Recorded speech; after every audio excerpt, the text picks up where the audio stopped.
Well, people always ask me, what's the best route? And I say there's so many different routes. Like if you're like me and you can't hold down a job, you want to be entrepreneurial and do your own thing. And, we started small and then I brought on people that would be good partners and team members. But you could also go and work for a larger company and learn on the job while getting paid. Brokerage is another great way to get involved and get started and learn. But yeah, I think we were just entrepreneurial and, try to figure out what resources we had and what we lacked and went out and got them. And, Bakersfield was where our journey started, but your journey could be, anywhere in any town. Your network is your net worth. Come listen to some of the most successful people I know share invaluable knowledge, stories, and advice in real estate, business, and beyond. This is Weiss Advice. Whether you want to take your business or personal life to the next level, look no further. Welcome back to Weiss Advice. I am your host, as always, Yona Weiss, and I am so happy to be joined today by Keith Wasserman, founder of Gelt. Gelt Inc. So Gelt in Hebrew or Yiddish actually means money. So when you're a real estate investor and you got a company called Gelt, then you know they're in the money. Okay. So Keith, just to give you guys a little bit of context, after having found this over 12 years ago, they are currently in 1.6 billion with a B dollars in assets under management, which is pretty incredible.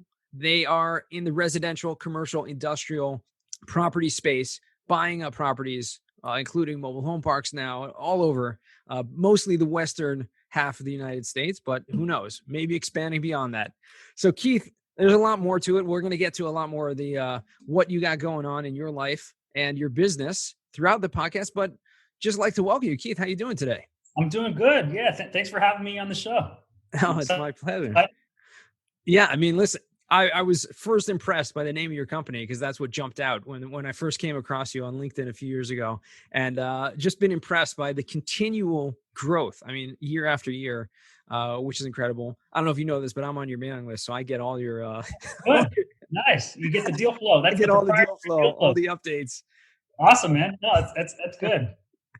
So we get all that. But one thing that what I love about what you're doing is that, it's not just about business. It's not just about making money and lots of money and having investors and being able to help them create wealth as well. But you guys do a lot of charity work as well. And that's really part and parcel to your business plan. I mean, the strategy, besides for, just regular philanthropy that, hopefully a lot of people are doing, which I believe you stand for, but you started several, organizations or things, including the Resident Relief Foundation, which actually I heard of first from a mutual friend of ours, Allison Weiss, no relation, but I think it's just incredible. Can you tell me a little bit about how that started and, what's driving you behind that? Yeah. So Allison's actually one of the first board members of Resident Relief Foundation. And essentially, it's a public nonprofit where we raise money from outside people we do business with, family foundations, other property management companies. The for-profit Gelt pays for 100% of the overhead. So any monies that go in go directly out to those in need. And what it is we provide rental assistance for people that are at risk of being evicted due to a one-time financial crisis. So essentially, these are good residents that have been paying the rent on time, many, many months. I think it originally was around 9-month criteria. And, they hit a hardship, a job loss, some kind of big medical bill, a gap in some kind of Social Security payment. There's a lot of different issues that people had. And it was just wrong for us to see, people being evicted due to these circumstances because they just needed a little time and a hand up to help them get through these rough parts in their life. And yeah, quite frankly, our average grant's been around 1.6 months of rent. We've helped around 150 to 200 individuals and families nationwide avert eviction, get back on their feet. And in the process, we've provided them with financial literacy courses, other kind of support. My sister's a PhD in psychology, so she helps them with psychological stuff. She works with veterans. We've helped a ton of veterans. And yeah, it's really a win-win-win scenario for the landlord who gets to save on the cost of doing an eviction, right, which includes the repair and maintenance once the tenant moves out, downtime, vacancy on the unit, and then the resident obviously doesn't have that black mark on their record, and it's hard to get housing once you have a eviction on the record, and it's really like homelessness prevention in a nutshell. So feel really good about what we're doing and trying to expand that, and we're actually actively recruiting more board members. So any of the listeners out there that are passionate about helping others multifamily has been so good for us that we want to give back in this method. That's awesome. And you guys are based in Los Angeles, but this is potentially, you said this is a nationwide organization? Yeah, nationwide. We've helped renters, across many, many states. We work with local apartment associations, local third-party management companies, owner-operators, and then the board is very diverse. People are based all around the country now. It used to be only LA people until COVID hit, and then we're like, you know what, we're doing all these Zoom meetings, and we're meeting anyway with Zoom. We could just do this virtually, and it's actually better having more support from all over, because this is a nationwide issue. It's not like Of course. Yeah, absolutely. I think it's incredible because as a landlord, I mean, you come across these issues, and having that kind of creative approach where I assume this started with your own properties, with something coming about. Well, we need to find a creative solution for this person, who had a hardship, and then it kind of springboards into an idea. It was sad. We were in our management offices, and Damien specifically, my business partner, was the one that was on the property, and he was living in the model units while we were doing all the renovations. And due to fair housing, you have to pretty much treat everyone the same. You can't give priority to this person, not this person. So it's strict criteria on the process of, for 3 days you do the notice, and then you file the eviction. It's a whole process that we have to stick by. So this way we could really, identify residents that are not breaking the lease in any other regard. So if someone's, they're dealing drugs in their unit, sure, even though they're collecting, paying rent, we're not going to help them. But if it's a responsible person that is abiding by all, the terms of the lease, and we've helped so many people, and we want to help a lot more. That's awesome. I believe there's probably going to be some people on this podcast, some of the listeners that are going to be reaching out, because this is such an incredible organization, and what you do obviously is an issue that is very common, and unfortunately, with current things happening, it's making it difficult for everyone across all sides, on the landlord side and on the tenant side. Yeah, we're sort of, prioritizing which states we're dealing with now, because some have eviction moratoriums, and definitely getting bombarded by a lot of people that are out of work, and a lot of it's temporary. They're going to be back on their feet, but just need a little more time, and maybe the government assistance hasn't been enough, or there's a lot of different issues. 100%. So take me back a little bit, if you will, right? Indulge me in, you started out in real estate. What was your first deal, first investment that you made? And then, how did that scale? Let's just start there. I want to start with the first investment, and then I want to kind of paint that picture of how you scaled from one unit or one property to hundreds. So we sort of didn't really know exactly what we were doing back in the day. And, like most people starting. We're still figuring it out, day by day, learning, always be learning. But we bought a 4-unit building in a city called Bakersfield, which is 2 hours north of Los Angeles. And my cousin, who's my business partner, Damien Langieri, came to, the opportunity. He showed me the opportunity. I said, where in God's name is Bakersfield? People in LA, we don't know where Bakersfield is, even though it's not too far, but it's a very dynamic city based on oil and agriculture. I think over 500,000 people in the MSA. And I remember it was the 9th largest city in California, like 39th largest in the United States. So definitely, substantial place where people live and work. And this was December of 2008. Prices were really depressed, and we bought our first building, was a 4-unit building. I remember it like yesterday, 3911 Oregon. And Damien was able to get an FHA loan. He put only 2.5% down, in which he borrowed that from a friend because he didn't have any capital. So he borrowed $5,000 for the down payment. And then he got a cash advance on his credit card of $10,000, which he used that to do the rehab on the building. So pretty amazing kind of as an entrepreneur, you just got to figure out ways to get shit done. And the second fourplex, basically I put the down payment, Damien got on the loan. This is another REO bank-owned property, was boarded up and dilapidated. And we came in and breathed new life into it, fixed it up, rented it out. And then the third one, my dad put the down payment on, Damien got on the loan. And after we had three of these things, we turned them into performing assets.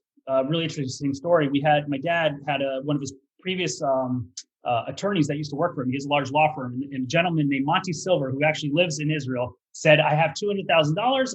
I see what's going on in real estate in the States. I'd like to invest. Do you know of any opportunities? And my dad told him about what we were doing. So essentially we sold 49% of the entity that owned 3 fourplexes for $200,000 and used that money to buy another 3 or 4 fourplexes. And that's sort of how we grew. And then after that, we brought in one family friend who put up the money for 100% of the capital, in which they would loan us half of the down payment. and at a certain rate of interest. So we would own half the building, they would own half the building, but also without putting any money in because we didn't really have much back then. So Right. the first year we bought 15 of these fourplexes, and then it took us a full year until December of 2009 to when we started putting together formal syndications, grouping investors together. We bought a 78 unit building called Vernon Vista in Bakersfield. Wow. We cobbled together $1.3 million from 8 investors. It was a $3.9 million purchase. And we had to bring in, we call them the gray hair partners. My father, who helped us qualify for the loans and brought in a lot of the early investors that were family, friends, or clients. Another gentleman who's a mentor now, Adrian Goldstein, had experience running larger multifamily properties for his in-laws. And that was the original team. And we started, with that 78 unit building and fixed it all up, spent hundreds of thousands of dollars improving it, and essentially sold it later on and exchanged and kept that going and kept buying one property at a time and one market at a time. And, the rest is history. Wow. I mean, I think it's just incredible. I mean, to anyone listening to this, if you think about it, like someone, some kids, coming out of, who knows, where, right? Yeah. I mean, and just diving into a time when it was relative. I mean, that was a pretty rough time for real estate. And to kind of just jump in with creative financing. Okay, these are really interesting ways that you had to figure out how to get the money you didn't have. So it's not like you had all this money and just like jumped into real estate. These were like really creative solutions. You came up, you found opportunities. And I just think it's incredible because, again, Bakersfield, for anyone who's from like LA, you think of Bakersfield, it's like think of like the middle of nowhere, right? But like you said, it is actually a pretty sizable MSA. It's a growing population, and you found opportunity there. And just, I love the fact that you use those creative solutions to just scale as quickly as you did, because again, 15 properties in a year. I mean, that's pretty good. Yeah. Look, people always ask me, what's the best route? And I say there's so many different routes. Like if you're like me and you can't hold down a job, you want to be entrepreneurial and do your own thing. And, we started small, and then I brought on people that would be good partners and team members. But you could also go and work for a larger company and learn on the job while getting paid. Brokerage is another great way to get involved and get started and learn. But yeah, I think we were just entrepreneurial and, try to figure out what resources we had and what we lacked and went out and got them. And, Bakersfield was where our journey started, but your journey could be, anywhere in any town. That's amazing. And you guys weren't living in Bakersfield at the time, were you? No. So Damien did an owner occupied. He was a freelancer, so he could live anywhere. So as a HA, you got to live in one of the units. Correct, but right. I was living in LA at the time, and we were driving up to Bakersfield every week, 2 hours each way. I got a speeding ticket one time. So then I found out where all the speed traps were, and never happened again. But I did that drive at least probably 500 times. Yeah. That's incredible. I was once in Bakersfield. Oh. And I got pulled over also on the way back from Bakersfield. It's probably the same speed trap. On the 5 or 99. Yeah, it's easy to do. But that's actually funny. Brings back some memories there. But what would you say for someone that maybe is thinking about starting in their business, and they're looking at someone like you, right, Gelt? You guys, huge assets, right? Tons of properties. You guys are closing deals, 8-figure deals left and right. 9-figure. But again, what? 9-figure deals. 9-figure deals now. Yeah. It's look, you got to start somewhere. Our thing, we started very small. We started with $15,000, which we borrowed. And then Rome wasn't built in a day. I'm a very impatient person, but real estate, like literally every day you got to make baby steps. And then, looking back, it's like, wow, we've accomplished a lot. But I guarantee you the next decade is going to be like 10x the previous decade because of the compounding aspect. We have compounding knowledge, compounding investor base, compounding relationships. It's definitely, you got to be at something a long time to develop a reputation and, just do well in business. It's not, you're going to get rich off one kind of deal. Of course.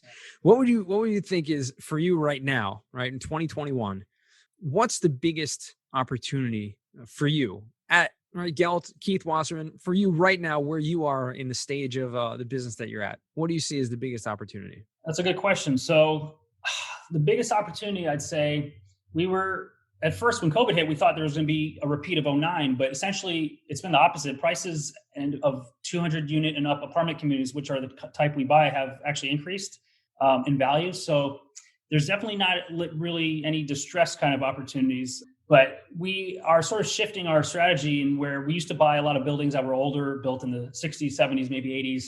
Nowadays, those buildings are trading at similar cap rates to buildings built 2000 and newer. And as long-term holders, we want to, buy newer that have less issues and a lot. So we're trading out of a lot of the older buildings, doing 1031 exchanges into newer buildings. I see that as a continuation of what we're doing. We entered the mobile home park space around 5 years ago when we saw cap rates were a lot higher than multifamily. Now they've compressed tremendously and we actually exited. It's still a great business long-term, but it's hard to scale a syndication business like that. It's good for like a mom and pop where you own and manage your own properties. There's been no real good third-party property management companies, and we're not in the business of really managing. We have third parties manage our apartments, and so it was sort of a distraction, but our investors did very well. It was a good experience. And we also bought self-storage portfolio. We bought one and then a portfolio of 8. So we have around 600,000 square feet of self-storage, but we're actually actively, aggressively trying to buy more. It's been tough. We've been outbid on everything left and right. That's why you haven't seen us doing many deals. But I'd say we like any real estate that has hundreds of tenants, if not thousands of tenants in self-storage, and where no one tenant can really hurt you in terms of if they stop paying rent or if they vacate. You don't have to deal with any like office. You have all the broker commissions and TI dollars and vacancy, and the cash flow is much lumpier. Our investor base is individuals, and they like getting consistent cash flow, which these comprise of. And I like mobile homes and self-storage specifically because they have very minimal capex. So when you hold long term, you don't have to feed it so much compared to like an apartment building where every 10 years you got to really upgrade the building and the interiors and office and stuff. So I'd say we are looking, opportunistically at different things. We're entrepreneurial. We're opportunistic. I don't want to ever be set in one box, but that's sort of the strategies of what we're doing now. That's pretty cool. I mean, yeah, it's nice to see when you're kind of diversifying. Once you've really understood a certain asset class, then to kind of branch out and diversify, be opportunistic to find those other opportunities, other deals coming your way. In terms of opportunistic-ish, that's probably not a word, but that's a good blooper.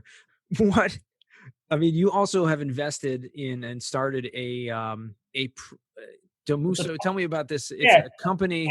A financial technology company. So the cool kids, they say fintech. And essentially we handle all the rent payments. So we were our first customer. Gelt it's prop tech. Wouldn't it be prop tech? Is that more? That's if you want to be really sexy about it. We're prop tech and fintech because our customers are large property management companies and owner operators that manage and own apartment buildings like Gelt. And Gelt is a customer of Domuso. So essentially, we saw a lot of legacy payment systems that were built on old technology in the late 90s, early 2000s, and none of them had a big market share really. And we come in with a lot of unique new technology that allows more flexibility for residents in terms of payment options. It makes we have our customers that are going 100% digital. It's free for the customer. We charge essentially the residents. And we're on 250,000 units, adding 10 to 20,000 units a month.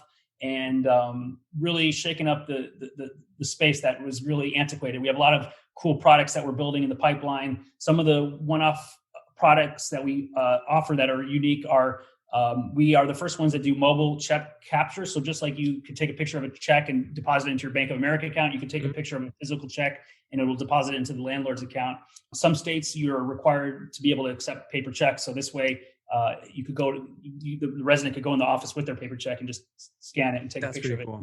And then another thing is we're the first ones to do, certified funds. So instead of going to a bank and getting a cashier's check or money order, we have technology that we could analyze the resident's checking account essentially and take on the risk and provide that payment for the resident to the landlord for a similar cost, but the resident doesn't have to go out and waste time and money going to get right. And there's a lot of checks, like move-in payment has to be with certified funds, for example, because if someone moves in with a personal check and it bounces and they're in the unit, in a lot of states, it takes a lot of time and money to get someone out. So right. That company is really innovative and exciting. And it's tangential to what we're doing at Gelt. Yeah, I mean, that is really innovative. I mean, to think, again, I think it really couples with what I've heard from you today and some of the different things that you're doing as a company. It's kind of just like a supplement to what you're doing in terms of the units you're taking down, right? The actual properties you're buying, having other companies, whether it be a nonprofit or whether it be a fintech company that kind of supports your overall ecosystem. I think it's just very smart. Cool. Thank you. Yeah. Any other things you're working on that I don't know about? I mean, obviously, running a whole business with thousands of units is one thing, but besides for Domuso and the happy home communities, what else? Yes. So Happy Homes is sort of sunsetting as we sold 7 of the 8 parks. I'd say development, we have a bunch of ground up development projects here in LA that are in different phases, some that we just broke ground on, some that we're delivering very soon to the market. So that's really exciting. We only build pretty much locally right now. We are evaluating a couple opportunity zones, developments where we have a lot of our investors have had substantial capital gains and they're looking to park capital in a tax advantaged way. And we're doing one ozone deal here in East Hollywood now, but we've been looking at a lot of other sites that really haven't really penciled. We want to buy something that makes sense without it being ozone and just being ozone as like the cherry on top. So we're very picky on the projects we take on for Opportunity Zone, but we are looking to probably raise our first commingled Opportunity Zone fund for specific projects that we're evaluating right now. So I'd say that could be in the cards. I'd say continuing to buy, large apartment communities, Denver and West, potentially going into new markets. The team's looking at Dallas, for example, as a potential new market. We're pretty market driven. Once we identify a market, we try to get at least 1,000 units in each of those markets for efficiencies and economies of scale. Right. And then, continue just growing Resident Relief Foundation, trying to get more board members, more support, more engagement there. Very cool. Gelt VC sort of sunsetting. We've invested in probably around 45 early stage tech startups, some prop tech, but mainly not. And it's sort of been not our core competency. And we had great people running each of those firms as our partner, like talking to all the VCs and other founders investing. And we pretty much we're the anchor LP, plus we helped raise the money for it. But both of those funds, it's funny, the first fund, the gentleman went and started his own fund, and then the second one, he just started his own fund. But we've actually backed their new funds, because we wanted to support them, and they're rock star people. But I think in the future we'll just invest in other people's funds from the VC. So or continue to do I'm doing some angel investments here and there. That's cool. Yeah, I mean, listen, you diversify those funds. It's great opportunities to explore other type of investment vehicles. I mean, I think it's great because when you have all your eggs in one basket, i.e. real estate, even though you are diversified within that in different markets and in different asset classes, you still, it is still somewhat contingent on one another. Yeah.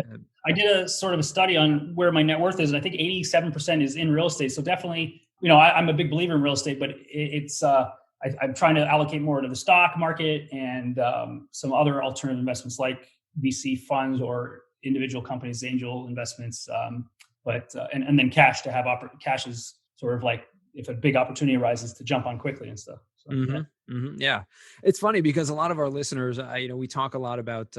We've had many guests in the past talk about how pulling all their money out of the stock market because of the fluctuation of that, and real estate is such a better, more stable long-term asset class. But obviously, there are different strokes for different folks. Yeah, real estate, it's more illiquid than the stock market, but I think that's actually a good thing because it prevents people from being fearful and selling impulsively. You need to sell a building, it takes time to get broker opinions of value and then pick your broker and then listing the property for sale and fielding all the offers. It's at least a 90-day process. So I'd say that's inherently a good thing in my mind. As long as you don't need the money, it's great to invest in real estate because it trains you to hold long-term, and if anything in life, I think we're big long-term believers, holding good companies, holding good pieces of real estate, holding good friendships and marriages and stuff, just long-term things. So I think, stock market right now is at an all-time high and stuff, but in 5 years, it's probably gonna be an all-time high. In 10 years, it's gonna be a new all-time high. What's gonna happen in the next 1, 2, 3 years? Like my mentor always says, it could be down in value, probably will even, but in the future, like in real estate, the prices are gonna be higher, the cash flow is gonna be higher. It's just, you have to withstand the rocky, periods, which we're sort of going through right now. For sure. That's good to hear. Well, Keith, I want to kind of transition now into the final segment of our show. It's called the Final Four. And these are 4 questions that I ask all of my guests. And the first question for you is, what is the worst job that you ever had? So I'm going to say there's been two jobs. I've never really had a real job. I couldn't even spell it on one podcast. My wife was making fun of me, but my dad wanted me to work for a well-known developer here in LA that's a personal friend. And I went to the office and they had me like filing paperwork, which was not beneath me at all, but I didn't want to do it for someone else. So literally I left at lunchtime and my dad was like, you couldn't even make it to the rest of the end of the day. And I went and back the next day I called the gentleman that ran the shop and he was totally understanding. He's like, I was the same way. Once you're ready to start doing your own deals, give me a call and, maybe we could do something together. And this was a prolific developer here in LA. He's since passed. His name was Jonah Goldrich, but Goldrich and Kess was the firm's name. But we did later on invest in properties together. And then he started investing his grandchildren's money in our deals and stuff. So I'd say it did go full circle. And then the other job I had, I think one summer during college, I was folding clothes at Abercrombie in the back. And I kept hearing the same music over and over. And it drove me a little mashuga. So I think I dropped that job really quickly. Got the free clothes and then said sayonara. Oh man, that's funny. Well, I love the story about the full circle with that first job that you left during a half day, because that's really incredible. Yeah. Really goes to show you, if just follow your heart, follow your gut, and see where it takes you. Yep. Second question for you: what is a book you've read that's given you a paradigm shift? That was a harder one I was thinking about when I saw the questions. I love just the entrepreneurial journeys, the stories, and seeing it's not just a straight line up. So I'd say like Shoe Dog by Phil Knight was a great one, really inspiring, and saw the inner workings of the beginnings of Nike. And right now, I just thought Nike, I didn't know any of the beginnings and all the trials and tribulations and how it almost went out of business multiple times. And I think every entrepreneur's journey is like that. There's no straight up thing. Even Gelt in our early days, we had a deal that lost money and we didn't have to, but we came out of our pocket to give the investor back the money to make him full. So we could say proudly that we've never lost any capital for any investor. So we've had our lumps, we've brought properties where we had, a material issue that we didn't know about with plumbing and stuff we had to take care of that cost us a lot of money. And there's no, everything's gonna be smooth sailing. There's gonna be bumps along the road. So I'd say that was a really good book. That was eye-opening to me. Awesome. Yeah. Well, I believe someone mentioned that once, and after over 100 episodes, I usually tend to remember every answer that everyone says, but for some reason, I can't remember who said Shoe Dog before. I'll come to it. Anyways, that's a great answer. We're going to put that in the show notes, but it's good for me because it just leaves one less book on the book list that's never ending because it's already there. One third question we have is, what is a skill or talent that you would like to learn? I'd say patience. I'm very impatient, even though, looking back, we've done a lot in 12 years, but I think short-term being impatient is okay, but having long-term patience and good things take time. So I'd like to really, have more patience. Okay. Excellent answer. Okay. Well, then the reason we asked this question is so that our guests can take it upon themselves to start that. So we're going to encourage you to find a way today to see how you can have more patience. And, being a father, that helps a lot. Father of 3 children under 5, definitely learning patience that way. Absolutely. Yeah. Well, wait till they're teenagers. You'll have to learn a lot of patience. I have 2 teenagers. Oh man. But yeah, it's a handful. Fourth and final question. What does success mean to you? Yeah, I think success has changed in my eyes a lot. I originally thought it was just having a lot of money, and now real success, I think, is creating, giving back. A successful life for me would be to impact and empower a lot of people, see my family being healthy and happy, and raising great neshamas and children with good souls. And I think the legacy would be to have created buildings, created the nonprofit, just to create, and by creating, you're building opportunities for others and giving back. And so I just say creating is the main word here. That's awesome. Yeah. And that definitely is one of the highest forms of of pleasure is we've mentioned this before, but yeah, creativity is really just it's an expression of really godliness. It's an expression of giving back and helping others. So I appreciate you, Keith, for taking the time today. How can our listeners find you or reach out to you if they choose to? Yeah, I'd say I'm really active on Twitter is the best way. It's just Keith_Wasserman. You could also just shoot me an email. It's Keith@geltinc.com. I'm always available. Those are the 2 best ways to reach out to me, I'd say. Yeah. Very cool. Awesome, Keith. Well, I appreciate you taking the time today. It's really been a pleasure getting to know a little more about your story, about all you guys got going on. Thanks for having me on the show. Good stuff. All right. Well, to our listeners, remember, the best advice comes only when you ask. Real quick, I have one question for you. Did you like this episode? If you did, I want to ask you a huge favor. See, the biggest thing that helps this podcast grow and that will spread this message to the whole world is that if you leave a review, a rating, and subscribe to the podcast. What that does is it basically tells the platforms that this podcast is out on is that you like my stuff and I'm doing something right.